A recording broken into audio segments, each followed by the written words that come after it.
Kung sinasabi niyo pong gera ito ng mga drug lords, so ibig sabihin, sinasabi niyo rin na si Duterte ay isang drug lord. Of course not, ma'am. May nagsabi kasi, no, si Arturo Las Cañas, that Duterte is the lord of all drug lords in the southern Philippines. Naniniwala ba kayo dyan? Hindi, Your Honor. Sa akin naman, in fairness, Your Honor, no? Sorry. Parang pagbigyan din natin ng credit yung presidente na sa ginawa. But sa paligid niya, yun ang mga number one na naggawa na hindi alam ng presidente. Sorry talaga, Your Honor, kung yun lang ang sa pagtingin ko ba. Tungkol dito sa drug war. So, bilang isa sa Colonel, bilang pong isa sa pinakamataas, no, isa sa mga matataas na opisyal ng PNP, at dahil kayo rin po ay na-involved, no, dito sa drug war ni dating Presidente Duterte, so masasabi niyo po ba na itong drug war ni Presidente Duterte ay gera ng mga drug lords? Siguro, ma'am, ganun. Well, Obvious sa gera ng naman, mga drug lords, ang mga naapektuhan ay libo-libong mga kababayan o mga inosente rin. O kung mga user man yan, mga medical cases, mga drug pusher yan, may problema sa economics and medical mental health. So, kung sinasabi niyo pong gera ito ng mga drug lords, so ibig sabihin, sinasabi niyo rin na si Duterte ay isang drug lord. Of course not, ma'am. But sa umpisa, yun ang pagtingin ko na talagang para sa mga drug lord. Pero ngayon, natapos ang mission ko, yung accomplishment na ako na nasali. So ako magsasabi na ang kompetensya lang ang trabaho, hindi yung sa kanila. Parang ganun lang, Your Honor. Yes, kompetensya ito ng mga drug lords. Tama po ba? Yung war on drugs ni Duterte. Hindi para tapusin talaga yung yung droga, yung problema natin sa droga. Well, tumigil pa siya pansamantala, pero nagtuloy-tuloy pa rin. Ang problema talaga doon ay yung saan yung supply, saan yung mga distributors, at ang problema diyan talaga yung mga drug lords. So, sa mga nakaraan kasi, Colonel, may mga nag-testify din na talagang nagpapatunay na yung kahit na yung mga Chinese drug lord ay ini-eliminate or ni-neutralize. No? Malamang dahil ito ay kakompetensya doon sa kasi kakompetensya doon sa trade ng drug. So, may nagsabi kasi, no, si Arturo Las Cañas, that Duterte is the lord of all drug lords in the southern Philippines. Naniniwala ba kayo dyan? Hindi, Your Honors, but I would like to tell you, Your Honors, na hindi naman sila parang magkasalungat, Your Honors. Ako isinali sa drugs ni CPNP. Yung mga CPNP nag-follow kay Senator De La Rosa. Pero si President Digong, from his mouth, na-cleared ako. Hindi siya nag-confirm na ako kasali. In that moment, Your Honor, na tinanong siya ng media, na-cleared ako. Kaya sa akin naman, in fairness, Your Honor, no? Sorry. Parang pagbigyan din natin ng credit yung presidente na sa ginawa. But sa paligid niya, yun ang mga number one na naggawa na hindi alam ng presidente. Sorry talaga, Your Honor, kung yun lang ang sa pagtingin ko ba.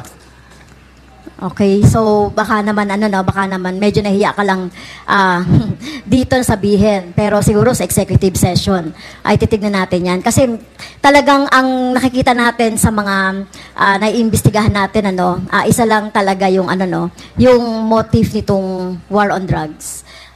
So unang-una nga nagkaroon talaga ng maraming patayan.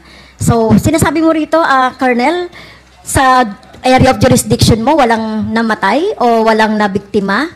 Ito, yung line, sinasabi ninyo na walang nabiktima doon sa inyong, sa inyong area of jurisdiction. Yes, Your Honor, sa Albuera, walang namatay sa illegal drugs operation. Ang namatay doon, Your Honors, yung mga security ni Kerwin sa illegal possession of firearms kasi fully armed sila. Wala ding nahuli na kuha na drugs. They are all fully armed, long firearms na mga security ni Kerwin for my 1 week in Albuera. Pero sa drug operation, Your Honors, even in Bacolod, Hindi isa, Your Honors, na may patay sa position of firearms or sa drugs na operation. So, sa area of jurisdiction nyo, that time walang namatay Yes, Your na Honor. mga biktima? Yes, Your Honor. Yung, okay. Sigurado po kayo doon? Yes, Your Honors. Okay. Sinasabi nyo sa number 34 ng affidavit ninyo, you did your job faithfully at hindi kayo na-promote. I'm always in some derogatory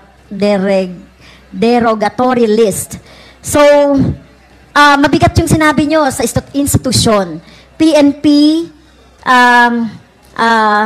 is the biggest crime group in this country. Paano nyo yung mapapatunayan? Mapatunayan ko, Your Honors, kasi ako ang biktima.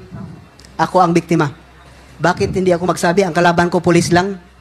Samantala, Your Honors,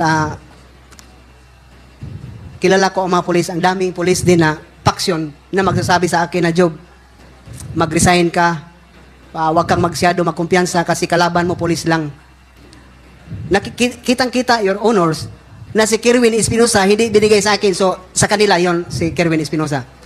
Halatang-halata na ang leader ng Paruhinog Group, si Nova Princess Paruhinog, at saka si Ardot Paruhinog, na leader ng bank robbery, highway robbery, may mga kaso sa Usamis, hindi ibinigay sa akin. Sana, masulbad na yung problema, pero ang ginawa, hindi. Bakit, Your Honors? Yung nga, tinignan ko, sino ang kakampi ko? Anong gusto nila?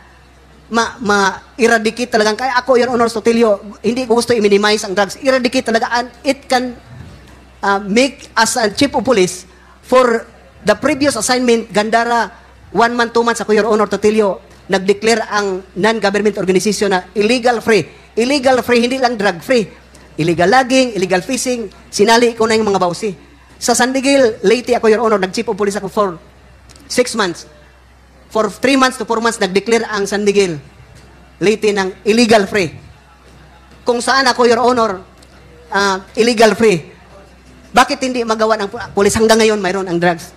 So, ang ibig sabihin, to cut you short kasi maiksi na yung panahon, Colonel. So, ang ibig sabihin, sinasabi nyo na kayo yung nag-aaway doon sa drug trade, ang mga PNP. Tama ba? It may be, Your Honors. So, yung mga drug lords na hindi naman PNP ay protector nyo or ibig sabihin kasama dito sa mga syndicate ng mga PNP officials na kasama po dito sa drug war. It may be, Your Honors. Okay. So siguro, Mr. Chair, yung mga pangalan, doon na lang sa executive session na lang natin. Thank you, Mr. Chair. Umani naman ito ng iba't ibang reaksyon mula sa ating mga netizens. Ayon kay Pamela Estrada, personal na ito kay Commander Castro, hindi ta dapat nakaupo dyan.